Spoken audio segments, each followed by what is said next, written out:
Well, we are 2 weeks away from the midterm elections, and the race for governor has hit a crucial mark. A new Fox 5 Opinion Savvy poll has the two candidates neck and neck. The difference between Republican Brian Kemp and Democrat Stacey Abrams is less than 1%.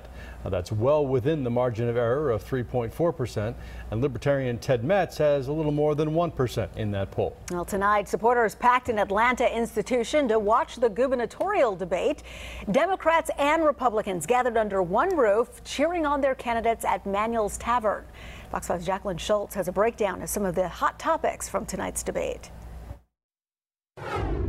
I'm the only candidate not only with a strong record of bipartisan leadership. And I'll continue to streamline government, fight for our conservative values. In one of the most closely watched governor's races with a tight margin, Republican candidate and Secretary of State Brian Kemp and Democratic candidate Stacey Abrams towed party lines and didn't hold back on the media firestorms. From the reported 53,000 voter applications on hold, 70% minorities. Voter suppression isn't only about blocking the vote. It's also about creating an atmosphere of fear, making people worry that their votes won't count. Her canvassers didn't fill the form out correctly. They couldn't get the last 4 digits of the social. We are following the law in Georgia. Both Kemp and Libertarian candidate Ted Metz questioned Abrams on her personal finances, debt, and payment plans to the IRS. Even in tough times, battling through a recession, my wife and I have always paid our taxes. That's what we do as Georgians.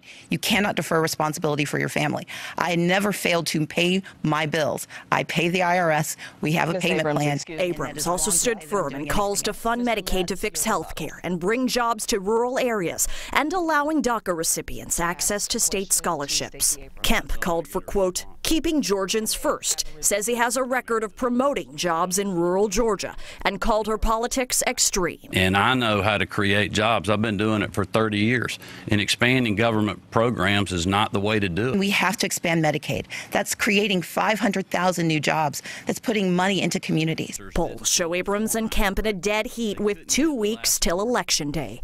In Atlanta, Jacqueline Schultz, Fox 5 News.